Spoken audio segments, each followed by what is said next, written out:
I was not the true heiress of my family. When the biological daughter finally turned up, she was rail-thin and sunken-eyed. My parents felt so guilty that they immediately offered her a compensation package. She said, "I'm your actual daughter. If you're going to compensate me, then give me the company." Everyone tried to persuade me. "You're not the biological daughter after all. It's time to give her back her place." I smiled and handed everything over without a fight. The very next day, our major clients, our core tech team, and all our distribution partners announced that they would only work with me. My parents panicked and hurried over to beg me. I folded my arms.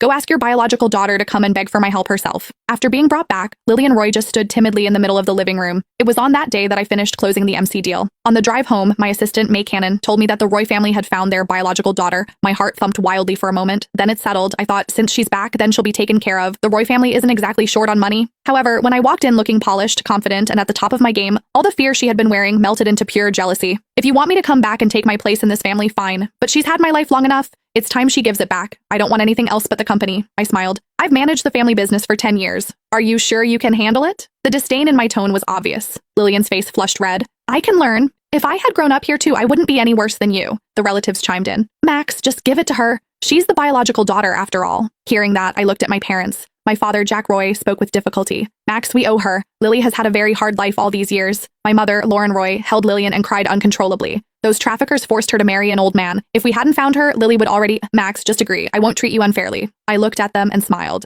"Okay." I agreed and began the handover with them. I thought that my family finding their biological daughter could happen without any problem. I always intended to keep my head down and do my job. Competing with her never even crossed my mind. I even felt sorry for her. I had already ordered a welcome gift. I did not expect things to turn out like this after she returned. Compensation? Fine. Take it all. I had May draw up the transition paperwork on the spot. I signed every page and handed the company over to Lillian. With the company now in her hands, Lillian grew visibly excited and threw herself into our mother's arms. I took a deep breath. Everything's done. If there is nothing else, I'm going upstairs to rest. Only then did my mother look up. "Lily has just come home. Let's have a family meal together. I'm tired. I don't feel like eating." "Do you not want to see me, Max? I just came back and you already dislike me this much?" Lily's eyes went red and wet as she looked at me. My mother's expression darkened. "Max, how can you be so inconsiderate?" I replied calmly. "I just got off a flight that lasted over 20 hours. I'm exhausted. I haven't even slept off the jet lag." Hearing that, she finally realized I had just returned from a business trip. When she saw how red my eyes were from exhaustion, she looked slightly embarrassed. I went straight upstairs and ignored the noise from below. The family group chat kept lighting up. After my shower, I glanced at the messages and felt my lips curl into a cold smile. "So Lily is back. Jack, when are you holding the welcome banquet? This is a huge occasion for our family." "Exactly. Make it grand. You can also announce the company arrangements at the same time. Oh, and Maxine should probably move out of the house, right? And what about the engagement? Should that be reconsidered as well?" I did not care about all of the comments meant to kick me while I was down. However, I could not ignore that last part. The Roy family had a marriage arrangement with the Pratt family. Since I was no longer the Roy family's daughter, what was Gregory Pratt's stance going to be?